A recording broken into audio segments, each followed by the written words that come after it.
नमस्कार मित्रों, मैं राजीव रंजन प्रसाद। कुछ समय पहले एक टेलीकॉलर ने फोन करके लीच थेरेपी के विषय में जानकारी दी। यह किसी क्लिनिक के प्रचार के लिए कॉल थी, लेकिन मेरी रुचि बढ़ी।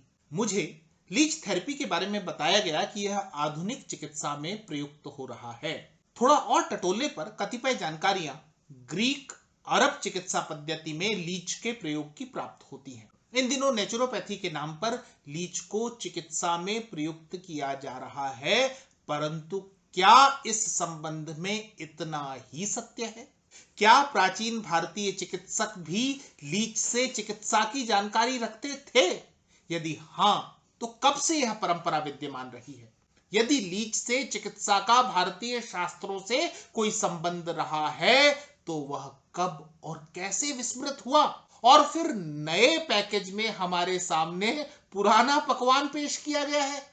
लीच को आज हम जोंक के नाम से भी जानते हैं, परंतु भारतीय चिकित्सा पद्धति में इसकी पुरातनता का अंदेशा इसी बात से लगाया जाना चाहिए कि उसका संदर्भ भगवान धन्वंतरी के साथ हमें उपलब्ध मिलता है। ओम शंखम चक्रम जलोकाम दधद मृतम घटम चारुदोर्भिश्चतुर्मि। धन्वंतरी स्तोत्र की पहली पंक्ति है जो बताती है कि समुद्र मंथन में उत्पन्न भगवान विष्णु के अवतार माने जाने वाले चिकित्सा शास्त्र और आयुर्वेद के प्रणेता भगवान धन्वंतरी अपनी 4 भुजाओं में से ऊपर की 2 में शंख और चक्र धारण किए हुए हैं और शेष 2 भुजाओं में से एक में जलूका अथवा जोंक सहित औषधियां और दूसरे में वे अमृत कलश लिए हुए हैं। जलूका क्यों? इस प्रश्न पर इतिहासकार मौन क्यों रह गए हैं? क्या समुद्र मंथन से जुड़े कविता तत्व और उनमें अंतर्निहित बिंब औषधि और शल्य दोनों ही तरह की चिकित्सा के प्रतिमान के रूप में धन्वंतरी को प्रतिस्थापित नहीं करते? धन्वंतरी के ही वंश में चिकित्सक दिवोदास हुए, जिनके द्वारा शल्य चिकित्सा के लिए विश्व का पहला विद्यालय काशी में स्थापित किया गया था। यहां पर ही महर्षि सुश्रुत ने महान सुश्रुत संहिता की रचना की। सुश्रुत संहिता भी जोंक के चिकित्सा में प्रयोग पर विस्तार से बात करती है। जोंक, लीच अथवा जलायुका पर प्राचीन पुस्तकें क्या कहती हैं, इस पर बात करने से पूर्व यह जान लें कि आज जोंक से चिकित्सक क्या काम ले रहे हैं। जोंक के 3 जबड़े और 100 दांत होते हैं, जिससे वह रोगी के शरीर से खून चूसती है। एक जोंक अपने वजन से 10 गुना ज्यादा खून इंसान के शरीर से चूस सकती है। शरीर पर लगाए जाते ही जोंक मरीज के रक्त में हिरुडीन नामक रसायन छोड़ती है, जिससे रक्त संचार बेहतर होता है। यह रसायन औषधि कारक भी है, खून को पतला रखता है, जिससे जोंक आसानी से खून चूस सके। जोंक शरीर की मृत कोशिकाओं को हटाती है, जिससे डायबिटीज के रोगियों के जख्म भरने शुरू हो जाते हैं और उनका शुगर लेवल नियंत्रित होने लगता है। कील मुहासों जैसी समस्या में तो जोंक सबसे बेहतर इलाज सिद्ध हुए हैं।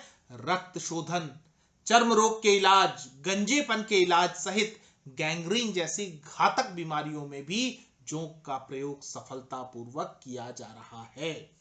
यहां तक तो ठीक, लेकिन हम अपनी पुरा पुस्तकों को इस ज्ञान का श्रेय देने से हिचकते क्यों हैं? 6ठी शताब्दी ईसा पूर्व के आचार्य सुश्रुत अपनी संहिता में उल्लेखित करते हैं, जलमा सामायुरिति जलायुकाह जलमा सामोका इति जलौकसः। अर्थात जलायुका अथवा जोंक नाम इसलिए क्योंकि इनका जल में ही निवास है और जल ही इनकी आयु है। संहिता बताती है कि जलायुका लगाने का व्यवसाय करने वालों को जोंकियारा कहते हैं। रोगी को 1 दिन का अंतर कर जोंक 2 बार लगाई जानी चाहिए। अधिक रक्त निकालना अथवा शोधित करना है तो 1 से अधिक जोंक भी लगाई जा सकती है। सुश्रुत बताते हैं कि ताह 12 तांसाम सविशाह षट तावत्य एव निर्विशाह। जलायुकाएं 12 प्रकार की होती हैं, जिनमें 6 विषैली होती हैं तथा 6 विष रहित। विषैले प्रकार हैं कृष्णा, कारबुरा, अलगर्दा, इंद्रायुधा, सामुद्रिका और गोचंदन। एवं विष रहित जोक के प्रकार हैं कपिला, पिंगला, शंकुमुखी, मूषिका, पुंडरीकमुखी और सावरिका।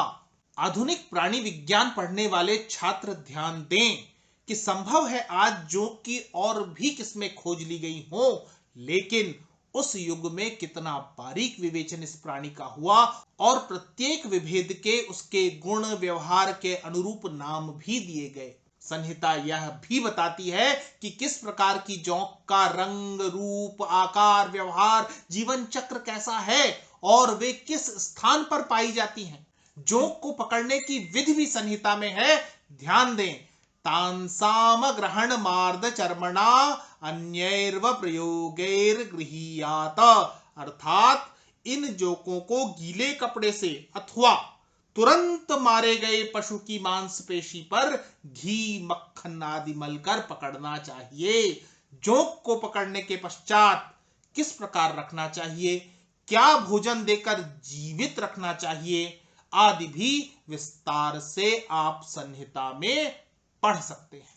कितना भी नकारा जाए, पूरा पुस्तकें अपने ऐसे ही उद्धरणों के साथ आधुनिक विज्ञान को झकझोरती रहती हैं, उन्हें अनदेखा नहीं किया जाना चाहिए। सुश्रुत संहिता विस्तार से बताती है कि रोगी के शरीर पर जोक को स्थापित करने से पहले कैसे हल्दी आदि के प्रयोग से डिसइंफेक्ट करना है, जोक को लगाने की सही विधि क्या है, किस परिस्थिति में किस प्रकार के जोक का प्रयोग होना चाहिए, जोक को रोगी के शरीर से किस तरह निकालना है आदि। संहिता यह भी बताती है कि यदि जोक को शरीर से निकालने के लिए लवण अथवा नमक आदि का प्रयोग किया गया है, तब इस निरीह प्राणी को किस प्रणाली से वमन कराया जाए जिससे वह स्वस्थ बना रहे, अन्यथा उसे इंद्रमद नाम की बीमारी होने का उल्लेख है। ठीक सुना आपने, जोक बीमार न हो इसकी भी कोशिश है, उस पर भी अध्ययन है और निदान भी है। पुरातन ज्ञान और विज्ञान के प्रति पूर्वाग्रह के कारण विशुद्ध विचारधारा परक और राजनैतिक है। पूरा पुस्तकों को कल्पना और मिथक बताकर खारिज करने वाले मुट्ठी भर नारावादी अपने जिंदाबाद और मुर्दाबाद के बीच उस सत्य को दबाना चाहते हैं जिसने हजारों साल से अपनी उपादेयता सिद्ध की है। इस बात को महर्षि सुश्रुत द्वारा वर्णित जलायु का चिकित्सा के माध्यम से समझने का प्रयास किया जा सकता है। मित्रों, आज इतना ही, फिर मिलता हूं ऐसी ही किसी कहानी के साथ। अगर आपको मेरा ये चैनल पसंद आ रहा है तो कृपया इसे सब्सक्राइब करें। आप इस कहानी को लाइक या शेयर भी कर सकते हैं। नमस्कार।